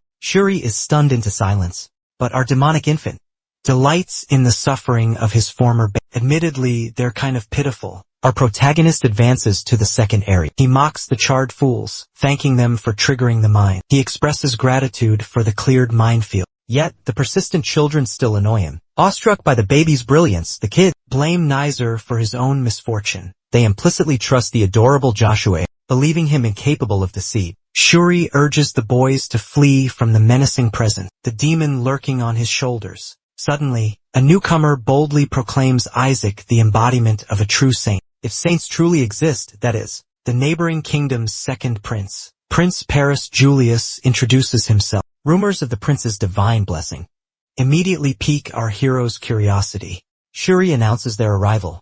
At the third trial's entrance, the gates swing open. Blinding orbs of light and ethereal guardians are revealed. A voice resonates throughout the arena. The third trial, a test of courage. Isaac's admirers are ecstatic, but Shuri is stunned. The angelic guardians declare that only those who vanquish them. Passage granted. Blind courage seems the only requirement. The zealous followers charge into battle. But our protagonist pauses, contemplating the gatekeeper's hidden message. Sudden realization dawns. A mischievous grin lights up his cherubic face. The magnificent baby signals a retreat. Meanwhile, Shuri is lost in thought. Isaac's judgment, always impeccable, resonates in his mind. He suspects deception from the gatekeepers. He reflects on our hero's triumphs in the trials of choice and patience achieved through unexpected action. Remembrance is key to the third trial. Shuri deduces they must revisit the previous test. Conviction strengthens his resolve. He concludes, attacking is not the solution. Our hero confirms this theory. He redirects the boys, leading them away from danger. His two-legged steed is taken aback. Could this be a glimmer of saintly kindness? Has compassion finally taken root within him? Hope flickers briefly for his cousin's change of heart. But as that thought takes hold, Isaac unleashes a miniature magical bomb. He launches it squarely into a guardian's back. His unsuspecting carrier is utterly bewildered. Our mastermind revels in his wicked plan's success. But the gatekeeper reacts instantly. He unleashes a furious retribution upon the candidates below. A devastating blow strikes from above. The boys are sent flying, wailing in pain. They scatter like shrapnel from an exploding grenade. Cries for their mothers fill the air. All the while, the Joshua brothers calmly watch the chaos unfold. Sherry, realizing his error, searches his rider's face for answers. He finds only a demonic grin of satisfaction. Recognizing his enemy, our protagonist is struck by a chilling sense of déjà vu. He saw through the charade, recognizing the fabricated puppet, each one a creation of his elite familiar's deceit. The wicked infant erupted in laughter. He reveled in the children's naivete. They were confronted with the brutal truth of treachery. Shuri pitied the unfortunate souls. Will anyone remind this supposed saint of his title? His actions were anything but holy. Upstairs, in the saintess's relic store, fire raged, turning everything to ash. Thick smoke choked the air. Breathing became a struggle in the intense heat. The room was an inferno. Amidst the trial's chaos, children wept uncontrollably. Tears streamed down their faces in sheer panic. Where are the Joshuas? One cried out. Unbeknownst to them, spectral figures remained unseen at their side, completely unseen. Isaac just pulled off some slick magic, a perfect escape from the chaos. Another kid shouts, they were here a second ago. Find them. Meanwhile, Isaac, with a devilish grin, watches the pandemonium unfold beside him like a true mastermind. A visibly nervous Shuri is practically shaking in his boots. Turns out Isaac cast a powerful 6th-rank invisibility spell, a holy spell of concealment. Isaac brags about his amazing uncle, the source of this potent magic, a gift bestowed long ago for emergency. But Isaac never imagined such a perfect opportunity to use it, all thanks to a simple magic trick gone wrong. Free entry into the hidden ghost club secured. Paris Julius steps into the secret club. Entering the scene, Paris thanks Isaac for the invisibility cloak. Isaac plays it cool like it was nothing. Isaac unexpectedly tosses a ring to Paris. The kids catch it. They're left baffled, unsure of its purpose. He questions Isaac about the ring's meaning. Suddenly it dawns on Paris. Initial doubt clouds his eyes.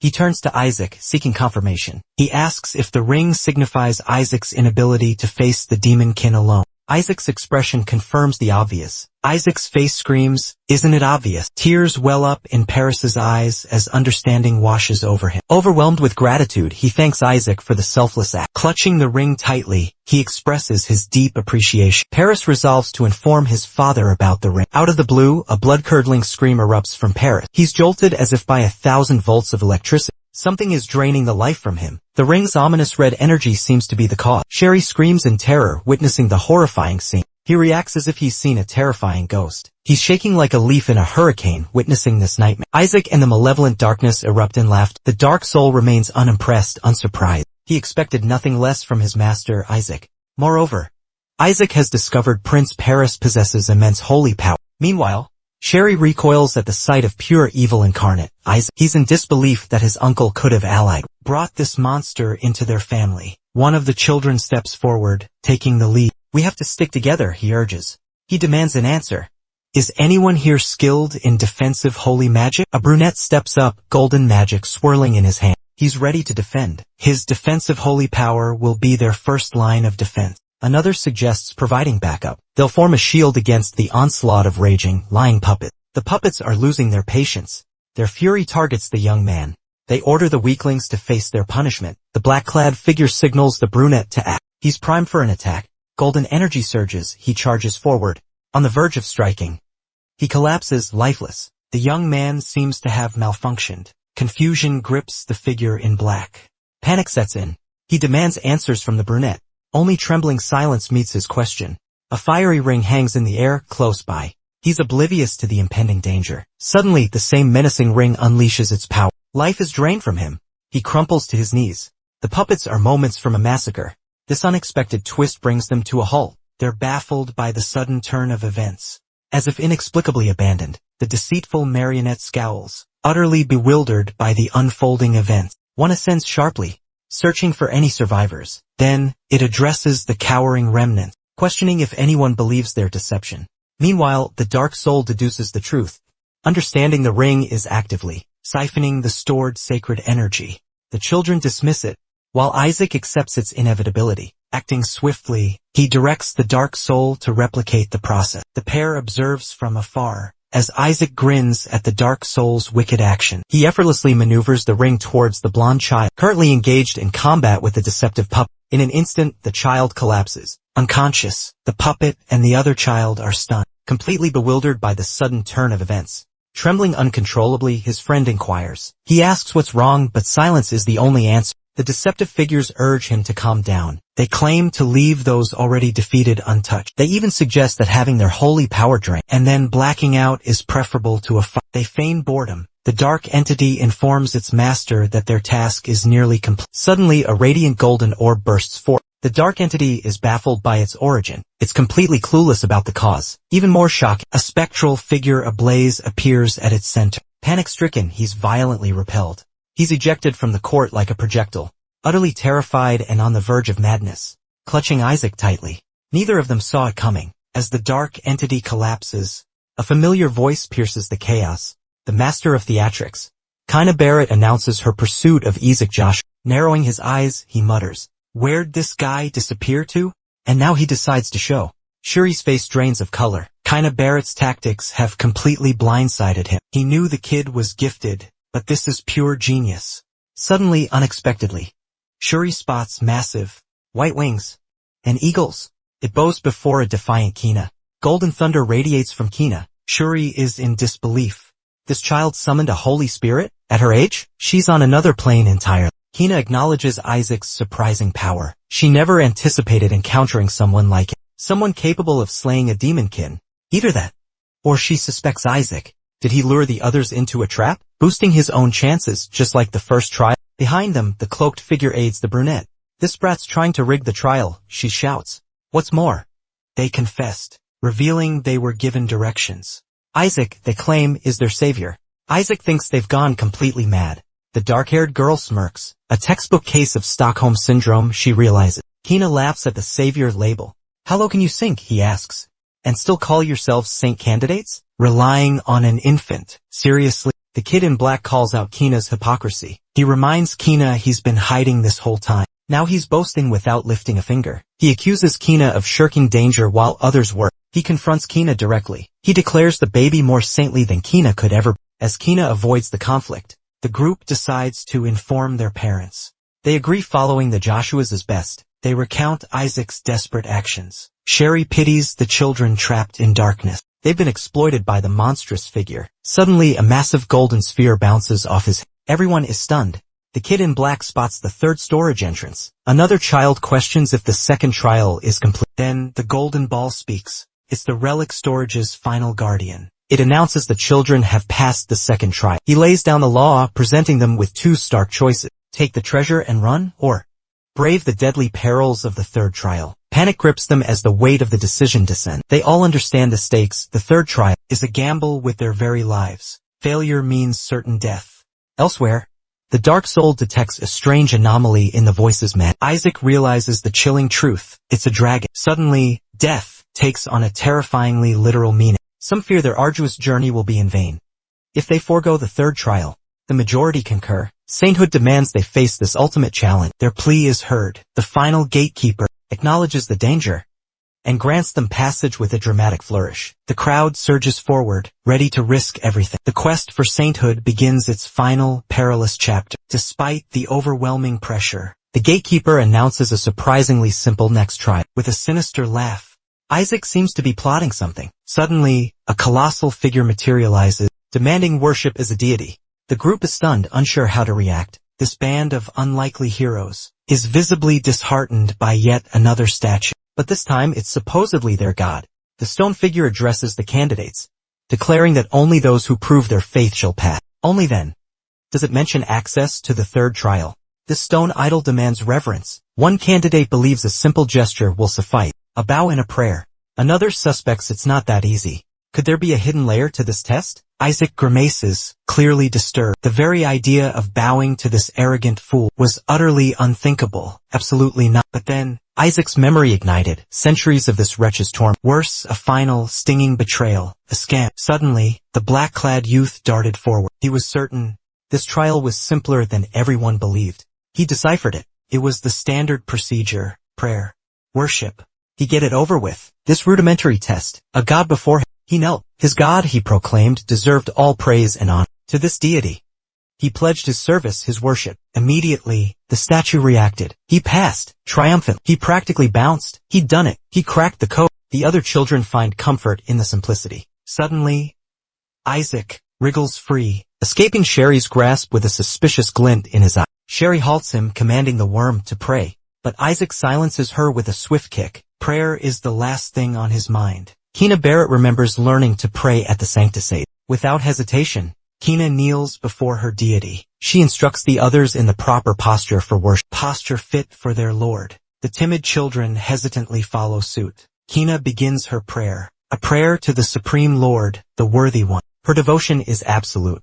Abruptly, the divine statue questions the brunette's resolve. Has she faltered? He demands to know if the child will surrender to death. Alternatively, panic sets in. A brunette rushes forward, offering fervent adoration. Instantly, everyone drops to their knees. The divine statue becomes the recipient of mass worship. The deity's gaze fixates on a nonchalant infant. The child remains casually seated before the supreme being. The statue demands an explanation for the baby's lack of reverence. Isaac, with utter indifference, declares the rock sounds utterly delusional. Every head swivels towards Isaac. He appears completely unhinged.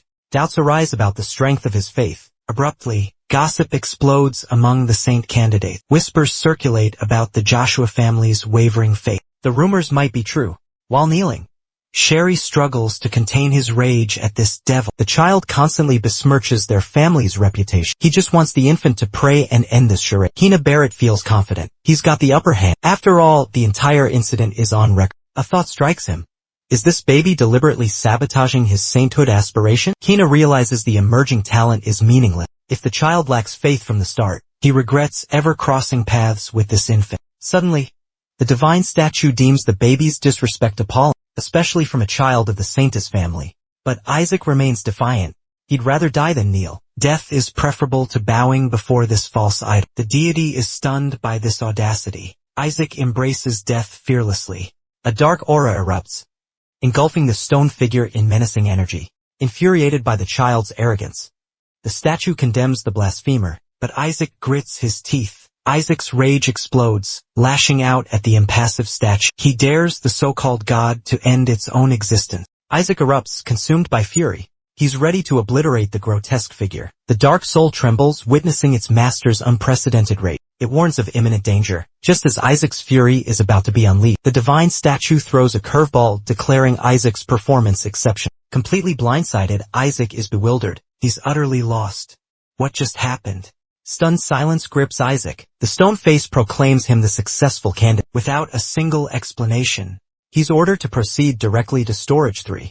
Shockwaves ripple through the stunned onlookers. Every child, including Kina Barrett, is reeling in disbelief. They expected to witness punishment for blasphemy. But today, the script is flipped. Without hesitation, Kina voices her objections to the divine statue. A test of faith he orchestrated. She demands answers. How did that arrogant brat advance? Without lifting a single finger? Let's break it down for the lady. The divine statue declares Isaac the sole entrant to the third trials arena. He's deemed worthy. Isaac, the statue proclaims, possesses unwavering faith. Isaac is stunned. The stone face clarifies. These cowards bowed to the statue, not to the god it represents. A crucial distinction. Does your faith, it questions, demand obedience to a stone idol, outwitted by an inanimate object? Ironic. Shuri realizes it makes perfect sense. Slowly, the truth dawns. They fell for a simple trick. One kid protests, even if similar to their god. Scripture forbids idol worship. The statue declares Isaac's faith unwavering, even in the face of death. And that's his ticket to the third storage. A smug grin spreads across his face as he ascends. Isaac and the dark soul burst into laughter. They relish this unexpected twist. But someone's not buying it. Isaac can't even speak, he argues. There's no proof of kneeling or worship, he insists. Even the dark soul admits the smart wimp has a point. Kina voices a new concern. Could Isaac gain a stigma? Could this path lead to a holy mark? A stigma, a wound etched onto the skin by divine power. A mark claimed by those touched by the divine. Kina raises a crucial question. Why does this saint candidate lack a stigma? She fears this could hinder Isaac's chances. But the godly statue counters her theory. He's just a baby, the statue argues. And to prove it, the statue picks its nose. A baby indeed. Kina's infuriated. He could move all along. Kina pleads for entry too. The children challenge the guardian. He acknowledges their yearning for the third chamber. He grants them passage. Shuri senses something amiss with the stone face. He offers a glimpse of true hell. He'll usher them into the third trial's terror. A wave of dark energy slams into them. Terror grips them. Nausea and doubt overwhelm them. The stone face reveals the chilling aura emanates from the skeleton king. He intended to shield the children from this malevolence. Meanwhile, Isaac is ecstatic. His body is within reach. He salivates at the thought. Reunion was beyond Isaac's wildest dream, especially after the divine realm's destruction. Furthermore, He's captivated by the dark mana seeping from the Skeleton King. The king's body rises, saturated with ominous power. He appears utterly consumed by madness. The divine statue reflects Isaac's unwavering faith. He mirrors the fearless visage of a valiant warrior. The unsettling mana doesn't even faze him. Onlookers gape in astonishment. Isaac's unusual expression shocks them. This child seems utterly unhinged. Such an infant is unprecedented. Yet, the final guardian grants them a last chance to reconsider. Only those who can smile in the face of death should proceed. Those who cannot should retreat. Turn back now if you fear death. Should they forfeit, they can still claim their treasure and leave. But the boy in black remains resolute. He hasn't yet devised a plan to overcome the dark mana. Entering is a death sentence in some minds. A fatal step over the threshold. They settle for second-tier treasures instead, choosing safety and heading home. But Kina's sights are set on the ultimate prize. The second floor's offerings hold no allure. He declares they'll all face the challenge. And that's not all. Kina ups the ante, demanding full activation of every treasure. Jaws drop in disbelief. Has this kid lost his mind? They think he's gone completely mad. Kina asserts that even legendary figures, like the revered Saintess Melissa herself, couldn't retrieve the Skeleton King's remains. The gatekeeper realizes Kina possesses forbidden knowledge of the third story. A knowing smirk spreads across her face. Melissa wouldn't risk their lives. Kina's intervention is crucial, a preemptive measure to prevent disaster. He expects a challenging ordeal, not a smooth victory. Without a second thought, Kina orders the gatekeeper to unleash the third store's full, terrifying potential. Her desire for attention surpasses even Melissa. She craves recognition more than Melissa herself. Isaac believes Brat has lost his mind. The gatekeeper grants Kina's wish. Immediately, the others allow Kina to enter alone. Despite their hesitation, an unseen force draws them all in. Suddenly, the dark soul gestures towards the Skeleton King's hand. Isaac's joy explodes. He grins maniacally. Isaac marvels at his body's endurance. It's revealed his body has been absorbing the third store's mana. A brunette questions if it's the Skeleton King's entire body, but someone in black clarifies it's only a limb. But there's more. Isaac deduces that just the thumb emits the unsettling mana. The rest is merely a copy. As they process this, a creature with blazing red eyes emerges, a nightmare made real. Panic grips the children at the sight of the demonic entity. They never expected such a horror in the third storage. The gatekeeper reminds them, be careful what you wish for. The boy in black immediately points a finger at Kina. It's your fault. The beast's chilling growl triggers a spark of recognition in Isaac. Kina remains completely unperturbed. He guarantees the promised treasure, exuding confidence. Kina's thoughts flash back to the Skeleton King's elite force, the 14 familiar. He remembers the Pope family's captured idiots. And he realizes he has an advantage. He holds a trump card, a holy spell, his key to defeating the beast and claiming the treasure. He acts swiftly. Unleashing his power, he forces a blood-curdling shriek from the beast. Isaac remains indifferent while the other children gape in astonishment. The Pope family's power seems to have prevailed. The beast's voice rings out, accusingly, Kina, was this you? The demon is utterly stunned. Rage consumes them all. They challenge Kinda, questioning his audacity to claim the king's remains. Suddenly, shocking news breaks the tension. The demonkin's seal in the third storage has been shattered. Panic sets in. Gowl fears the involvement of the 14 familiar. Riley grasps the imminent danger facing the children. He demands the presence of the senior supervisor. The elder reveals the supervisors vanished. They disappeared after neutralizing the storage trap. Knowing no child could face such a beast, they deemed the trial impossible. The trial is called off. But then, a blinding light erupts. The relic storage is opening.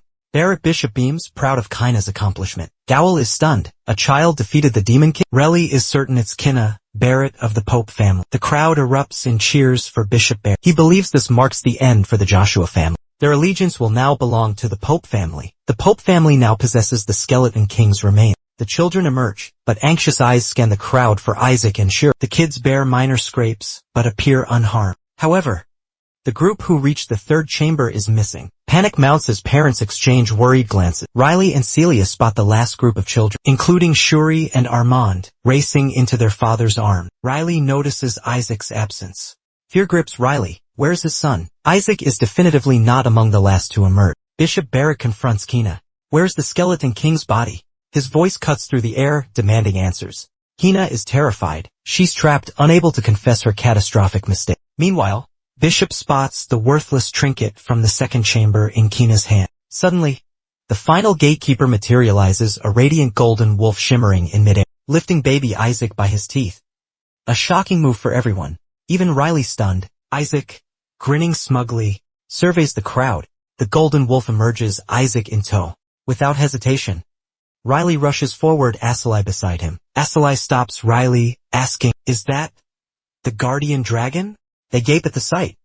The holy dragon himself, delivering Isaac. Presenting baby Isaac, the holy dragon. Riley can't deny it, it's the true holy dragon, the protector of the relic storage, even in wolf form. Its aura screams, holy dragon. Riley's convinced, it's kin to the matriarch, bound to the dragons summoned from the relic storage. A noble presence. A strange sound erupts from Isaac. The elder panics. An infant is gnawing on the skeleton king's remain. He scolds the baby for his inappropriate teething toy. But the real shock. The infant somehow dragged the skeleton king's body out, with a piercing stare and a possible touch of madness. Bishop demands to know if Kina allowed this. He condemns Kina's foolish action. Yet, he understands. A saint must uphold the host's honor. The holy dragon isn't fooled. He declares baby Isaac, the rightful owner of the skeleton king's remain. He won it fair and square. Isaac flashes a mischievous grin and a victory sign. Kina sulks as his father absorbs the devastating news. The demon kin, enraged, is ready to attack Kina. Kina questions her holy spell's failure. Failure is not an option. The demon kin issues a death sentence. Panic sets in. As the beast rampages, the children flee. Smoke and dust fill the air. The demon kin loses control. Suddenly, Kina witnesses a surprising defense, a cotton blueberry. It's Isaac's doing. He charges towards the demon kin. He's ready for a reckoning. Kina is stunned by Joshua's child's power. The same old words are uttered. The demon kin unleashes terrifying power against the child. But Isaac stands firm. He focuses all his strength. Isaac delivers a powerful blow. A devastating punch lands on the demon king for failing to recognize his master. An unexpected arrival from the past. The elders know the holy dragon's honesty. Even they are shocked by the revelation about Isaac and Joshua. The skeleton king's remains are returned. Questions arise about Kina's actions. Even Riley struggles to comprehend the danger unleashed by his own child. Riley demands answers. Why was the demon kin's seal broken? Why risk unleashing it on mere children? Outraged, he accuses the arrogant Kina Barrett. He blames her for the entire ordeal. Suddenly, Kina becomes the scapegoat. She's blamed for triggering the storage's trap and trapping the children inside. Disbelief washes over the parents. Did Kina Barrett truly endanger their children? Such treachery from the Pope family seems unthinkable. They're convinced Isaac Joshua saved the day. Without him, the outcome would have been disastrous. The aftermath speaks volumes. The Joshua family has triumphed over the Pope. The thought infuriates Bishop. Defeat was never part of his plan. Isaac's untapped potential is the talk of the town. He may not be saint material, but he's brimming with raw power. The crowd is now certain. The Joshuas have been plotting their comeback. Meanwhile, Relly beams with pride at her son's triumph. Elsewhere, the elders are desperate for Isaac to relinquish the bone. They reach for it, but Isaac swats their hands away. The old men are baffled by the baby's strength. Isaac feels a surge of mana within him. Could it be from the survive? The old woman informs Relly that the matriarch is eager to hear about this. Her grin is wickedly knowing. She's confident they can locate the skeleton king's remains using the bone. Using the bone as a key, a witch's cackle escapes her lips. She's ready to cast a tracking spell. Isaac's face drains of color at the unfolding chaos. He grasps the old man's true intentions. This entire charade, orchestrated to shatter Skeleton's soul and settle a century-and-a-half-old vendetta. The holy dragon bows low, presenting Isaac, then departs, leaving the fanatics to their madness. Within a sterile, operating theater-like room, the masked crone declares it missing. She's practically checking Isaac's diapers. The group laments their failure to locate the bone. Meanwhile, Isaac dares the old men to search him thoroughly. He's not giving it up. Moreover, the relic storage incident continues to gnaw at Isaac. His unease intensifies after he decks the demonkin for failing to recognize his own master. The blow jogs the demonkin's memory, and he senses his master's man. Overcome with emotion, the demonkin is reunited with his master. Near death, he reflects on his master's reported demise. He believed it signaled his own end. But deep down, he always knew his master would return. Fading fast, he yearns to serve his master once more. Barely a whisper escapes his lips. He speaks of imprisonment by the church. Isaac demands clarity from the demonkin. A million questions burn in his mind, but it's too late. Back in the present, Isaac deduces the Pope family orchestrated his capture. He'll investigate this further. For now, Relay, feeder in hand, implores Isaac to expel the bone. Elsewhere, Elders frantically demand stronger laxatives. The entire situation infuriates Isaac. He's about to erupt. Meanwhile, the elders tremble, fearing the matriarch's discovery. Their doom seems certain. The old man's convinced. They'd even dissect the child to get the bone back. Riley's worry intensifies. He urges the elder to relax, assuring him everything will be fine. However, Riley knows the woman has already operated on her son. Her grandson is a different matter, or so he hopes. A shiver of dread runs down their spines. Meanwhile, the dark soul questions if Melissa left with the matriarch. On a pilgrimage, Isaac informs him they're stuck there for a while. For now, he needs to focus on absorbing mana before Melissa returns and he has to escape. Suddenly, Isaac's uncle appears, summoning Riley. The matriarch requests his presence. Isaac is taken aback. The unexpected summons catches everyone off guard. Riley's stunned. His mother's arrival? Impossible. He demands answers. Is she back already? Not quite. Pilgrimages take time. She couldn't be back so soon. Isaac's blood runs cold. He clenches his jaw, fear tightening his throat. The old witch rushed back because of him. And there's more. He's still absorbing the bones man. He's trapped mid-process. He knows it. Melissa will gut him alive to retrieve that bone. Later, the elders are awestruck by a mountain of gold and jewel, a gift for Isaac Joshua, directly from the matriarch. Relief washes over them. False alarm. Riley thought the matriarch herself had returned, but Gowl clarifies she's returning with the patriarch. The clumsy oaf never said she was already here. Of all the... Isaac's ready to strangle the man for that scare. The guards bring up the Pope's gifts, but the elder insists on auctioning them. He initially hesitates, urging the elder to be quiet, lest the Pope's messenger overhear. The messenger then reveals the Emperor's keen interest in the relic event. He explains it's orchestrated by the Pope as a gesture of gratitude and apology to the Joshua, noting their dwindling papal gifts. He's confident they won't refuse this offer. He unveils it as Cardinal speaks. The messenger declares it will greatly benefit Isaac. The elders are stunned into silence. Isaac Joshua, recipient of the Triple Crown, the Dark Soul, is questioned and calls it a vile, Pope-seal trinket. Everyone's thrilled at the prospect of possessing it. Riley's urged to accept the honor. Isaac's puzzled. Why give it to his uncle when it rightfully belongs to him? He demands confirmation. Is the Triple Crown truly intended for Riley? The messengers, following orders, flatly confirm. A hissed breath betrays his fury. The elder questions the messenger, challenging the transfer of Isaac's birthright to another family member. The elder's sharp query, does this imply the intended recipient is deceased? Isaac is stunned by the implication. The messenger warns against misinterpreting the Pope's decree. He suggests Isaac's youth as a rationale. Meanwhile, the elder notices the sunflower, the Pope family's symbol for the deceased, adorning the Triple Crown. It's a blatant message. The crown signifies death. Isaac realizes the Pope seeks his demise. Enraged, the old woman demands retribution against the Pope. Jael attempts to calm the furious elder, but the hag is certain the cardinal orchestrated this. Jael urges Relly to accept the situation and move on. Isaac vehemently rejects this. He seizes the metal and incinerates it with holy fire. Isaac takes the credit, says it was all him.